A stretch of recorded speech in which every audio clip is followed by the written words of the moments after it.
네, 문재인 정부 그야말로 집값과의 전쟁을 선포했습니다. 출범 이후 지금까지 8차례 부동산 대책을 발표했는데요. 네, 역대 가장 강력한 규제 그리고 주택 공급의 확대가 나날이 치솟고 있는 집값을 잡을 수 있을지 주목되고 있습니다. 참 좋은 경제연구소 이인철 소장과 함께 이야기 나눠봅니다. 어서 오십시오. 어서 오십시오. 네. 문재인 정부가 출범하면서부터 부동산 투기를 막겠다는 목표를 달성하기 위해서 계속해서 규제를 내놓고 이제는 공급 대책까지 내놨는데요.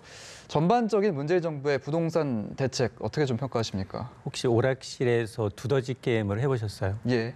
그러니까 두더지 게임은 한번 누르면 들어갔다가 잠시 후에 또 어느 곳이 튀어나올지 모릅니다. 예. 근데 지금까지 8번 대책을 내놨는데 대부분이 수요 억제 정책이라는 데 공통점이 있습니다. 예. 물론 이번에 이제 이 공급 대책이 나오긴 했지만 계속해서 반복되다 보니까 소비자들은 정책에 대한 어떤 신뢰감이 많이 떨어져 있는 상황이고요. 예. 그리고 잠깐 하락하는 것처럼 보이지만 거래가 부진하는 가운데 또 어느 순간 튀어나옵니다.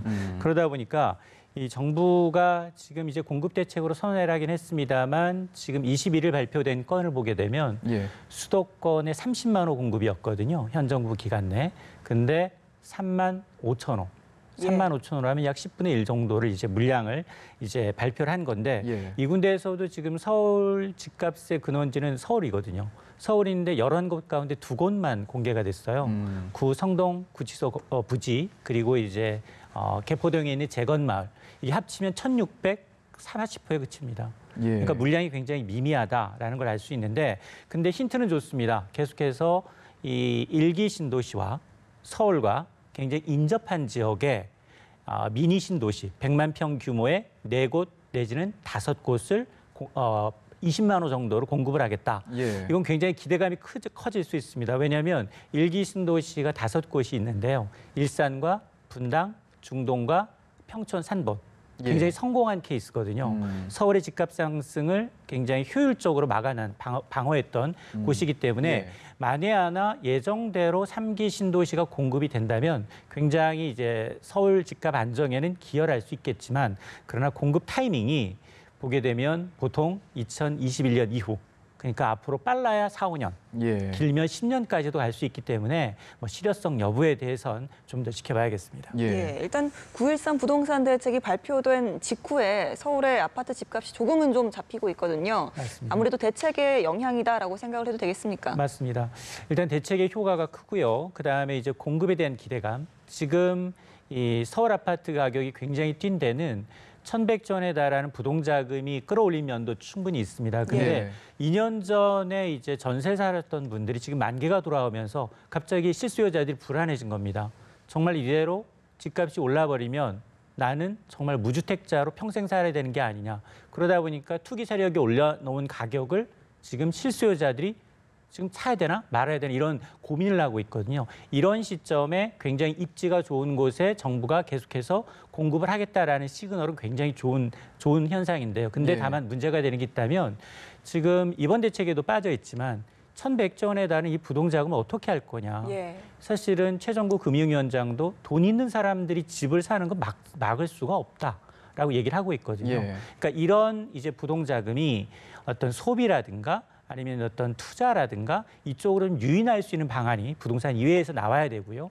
또 하나가 지금 계속해서 7, 8번에 걸쳐서 대책을 계속 수요 억제 대책을 내놓다 보니까 이 억제 대책이 굉장히 촘촘합니다. 예. 정말 촘촘해서 매물을 내놓을 수가 없습니다. 이미 집값은 올라 있는데 한 2, 3억 이상 양도세를 내야 되거든요. 근데 내 집을 팔아서 다른 데로 옮길 만한 곳도 없고요. 똑같이 올랐기 때문에 예. 아니면 서울에서 벗어나면 수도권으로, 수도권에서 벗어나면 지방으로 가야 되는 사정이거든요. 거기에다가 지금 실질적으로 보면 서울에서 주택을 구입할 때 거의 옛날엔 집값의 7, 80%까지 대출이 됐는데 지금은 실수요자가 아니라면 제로입니다. 예. 대출을 안 해주겠다는 거거든요. 예. 근데 서울의 평균 주택 거래 가격은 7억 원을 넘어섰어요. 주택을 사는데 서울에 집을 사는데 대출을 받지 않고 살 수 있는 방법이 없습니다. 예. 그러다 보니까 이 매물 잠김 현상이 굉장히 심각한데요. 정부가 규제를 내놓다 보니까 양도세 때문에 일반 매매자들, 일반으로 매도하고 싶어도 매물을 못 내놓고 있고요. 또 서울 지역의 경우에는 투기 과열지구입니다. 전역이. 예. 그러니까 여기는 재건축, 재개발은 아예 거래를 못하도록 지위 양도가 불가능하도록 되어 있고요. 여기다 공급마저도 띄엄띄엄 있다 보니까 이처럼 지금 이 실수요자들의 불안감이 커지고 있고 그래서 저는 휴직이라고 봅니다. 예. 주택 가격이 굉장히 하락 안정화되는 것처럼 보이지만 이거는 과거에 비해서 거래량이 굉장히 줄어 있고 이건 실거래가가 아니기 때문에 굉장히 나중에 이런 이제 폭발력 있게 또 한 번 두더지가 한 마리가 펑 어느 쪽으로 튀어나올지 모르겠지만 굉장히 부작용이 나타날 수 있다는 겁니다. 예. 사실 그동안에 이 규제 대책이 있었지만 올해 1월부터 9월까지 계속해서 서울의 아파트값 상승세가 있었던 건 맞거든요. 맞습니다. 그 가운데서도 이제 고가 아파트일수록 오름폭이 컸었는데 이건 좀 이유를 어떻게 분석을 해볼까요? 저는 규제의 역설로 보는데요. 지난해 1월부터 올 9월까지라고 하면 근 20개월 남짓인데 예. 9억 원을 초과한 아파트는 30%가 넘게 올랐고 예. 그 9억 원을 밑도는 아파트에게는 27% 정도. 근데 당연히 고가의 아파트니까 금액으로 따진다면 4억 3천만 원. 9억 이하의 경우는 1억 3천만 원, 3.3배 이상 차이가 납니다. 예. 근데 정부가 지금 초기부터 주택을 내놓으면서 대책을 내놓으면서 강조했던 게 다주택자, 고가주택 아파트. 예. 그리고 이러다 보니까 똘똘한 한 채로 몰렸거든요. 예. 오히려 지방에 있는 사람들 경우에도 20, 30평대 아파트가 서울에서는 분명 20, 30억이라고 하는데 내 집은 2, 3억이라고 하면 당연히 원정 투자를 하겠죠. 예. 그러다 보니까 서울에서 매매되는 아파트 10채 가운데 2채가 지방 사람들이 매매한 겁니다. 그리고 강남권에 있는 아파트 10채 가운데 8채가 대출 없이 현금으로 매매한 거예요. 네. 예. 그러다 보니까 오히려 정부가 계속 규제라는 지역이 오히려 더 뛴다. 규제의 역설로 규제하는 곳의 집값이 더 뛰었기 때문에 더 오르는 현상이 나타나고 있는데 이게 사실은 앞서서 얘기했지만 매물 기근 현상과 굉장히 유사한데요. 부작용이 있습니다. 이렇게 매매가 안 되면 전월세 사는 사람들이 그대로 눌러 앉습니다. 예. 그러면 9월 이제 10월 찬바람 들기 시작하면 바로 이제 이사철이거든요. 이렇게 되면 서울시와 협의는 하겠지만 기존에 입지가 좋은 3기 신도시 나온다고 하지 실소유자 입장에서는 전세를 계속 살아야 되거든요. 2년간 연기를 해야 되는데 그러면 전세 수요는 많은데 공급이 없다? 이건 또 한 번 전세값이 오를 수 있다. 예. 그래서 지금 이면에 가려져 있지만 전반적으로 대책 발표 후에 부동산 시장이 안정화되고 있는 것 같아 보이지만 실제로 전세 가격은 움직이고 있습니다. 아. 예, 지금 뭐 서울 아파트 값을 계속해서 이야기를 하고 있는데요. 이 역대 정권 가운데 서울 아파트 값을 제대로 좀 잡은 정권이 없었단 말이죠. 그 중에서도 지금 뭐 서울 수도권 집값 같은 경우는 계속해서 오르고 있고 뭐 잡힐 듯 말 듯 하고 있는데 이렇게 해서 계속해서 고공행진을 하는 이유가 있다면 어떻게 보십니까? 저는 그래서 늘 이 얘기를 합니다. 이솝우화에 보게 되면 이 햇님과 이 바람이 외투 입은 나그네의 옷을 벗기는 게임을 합니다. 누가 예. 이기죠? 햇빛이 이기죠. 햇빛이 이기잖아요. 아니 바람을 아무리 세게 불어도 옷을 외투를 더 세게 껴입습니다. 근데 지금 계속해서 실수요는 외면한 채 지금까지는 계속해서 투기다, 억제다라고 했어요. 근데 좀 들여다보면 아니 나는 그냥 10년 넘게 내 집 한 채를 갖고 있었는데 정부의 정책으로 집값이 올랐는데 내가 갈아타려고 하니까 갈아탈 수가 없어요.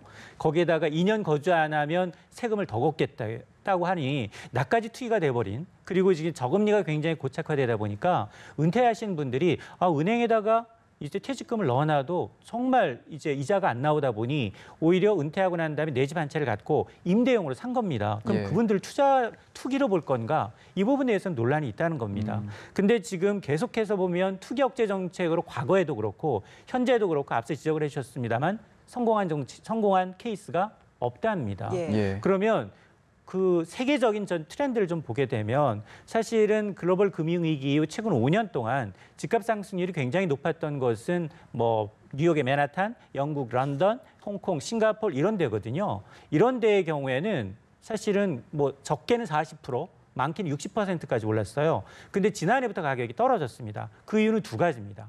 금리가 올랐거나 세제 혜택을 줄였어요. 예. 세제 혜택을 어떻게 줄였느냐? 금리는 뭐 당연히 이제 뭐 경기와 유관해서 각 나라별로 차이는 있을 수 있겠지만 이 세제 혜택을 줄이는 방식은 어느 세계에도 마찬가지로 지금 투자가 국경이 없다 보니까 유휴 자금이 있다면 그 도시로 몰려갑니다. 예. 그러면 외국인 주택 투자에 대해서는 세금을 좀 높이고 그리고 거래세는 낮추되 보유세를 높이는 방식으로 계속 세제를 통해서 이제 가격이 1년 전부터 떨어지기 시작했는데 우리는 계속 규제 잠깐 떨어지다가 반복하는 그런 일이 이제 비일비재한데 예. 이게 해법은 그겁니다. 우리도 글로벌 트렌드와 마찬가지로 금리를 올리고 그리고 세제, 보유세를 높이는 게 맞지만 지금 보유세를 높이는 방향은 논의가 되고 있는데 정작 거래세를 낮추지 않고 있고요. 예. 양도세를 더 높이니까 매물을 내놓을 수가 그렇죠. 없습니다. 예. 그러니까 그런 이제 정부 정책의 어떤 엇박자가 굉장히 이제 글로벌 트렌드와는 다르게 가고 있는 겁니다.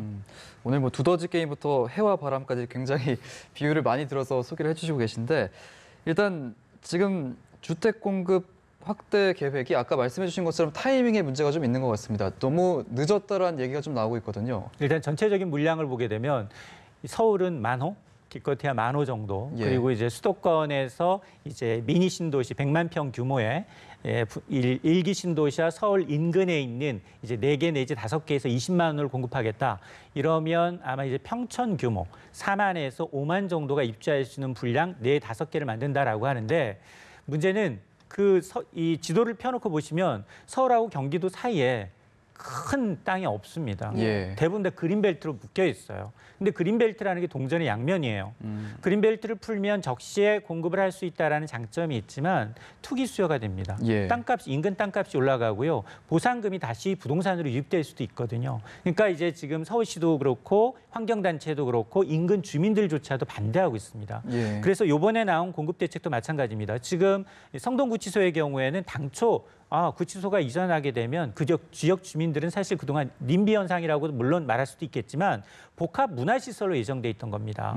거기에다가 공원 만들고 나름대로 계획이 있는데 예. 거기다 딱 아파트를 짓겠대요. 그럼 인근 주민들이 찬성을 할까요?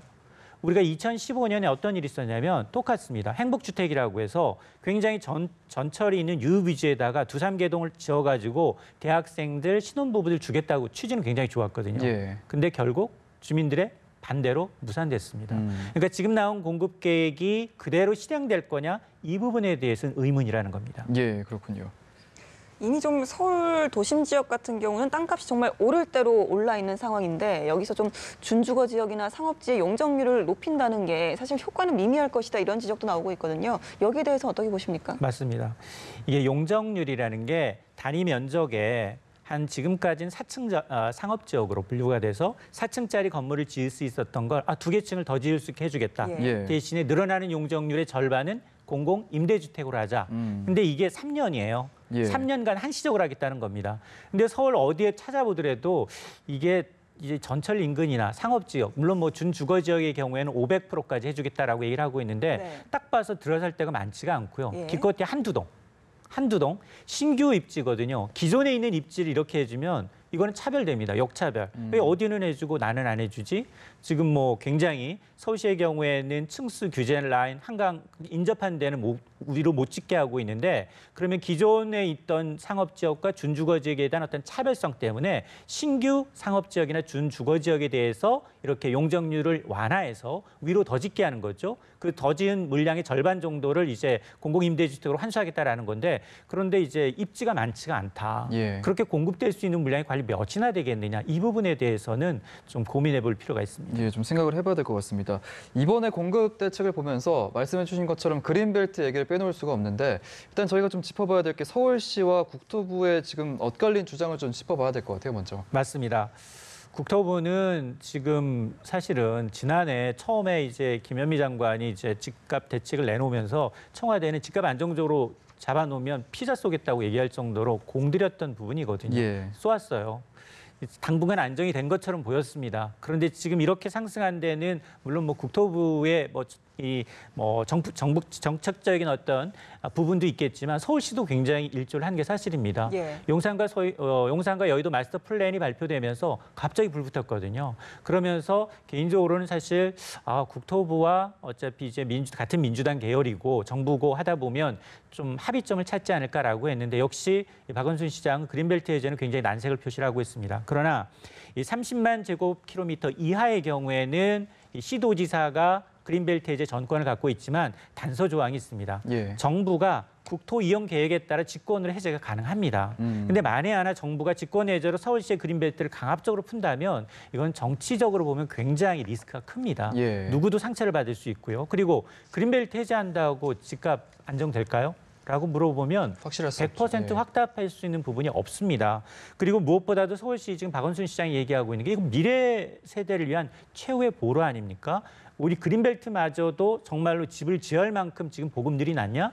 서울 지역의 주택 보급률은 98%입니다. 예. 물론 자가율이 좀 떨어지는 건 사실이지만 전국 평균은 102%고요. 그러니까 효율적인 이용을 못하고 있다는 거지 지금 주택이 부족하다라고 간다면 이건 중장기적 인구 구조학적으로 좀 떨어지고 있다고 하는데 예. 마냥 빈 공터에다가 집을 지을 거냐 이 부분에 대해서는 중장기적인 토론이 좀 필요해 봅니다. 예, 알겠습니다. 오늘 문재인 정부의 부동산 대책과 관련된 얘기 참 좋은 경제연구소 이인철 소장과 함께 얘기 나눠봤습니다. 고맙습니다. 고맙습니다.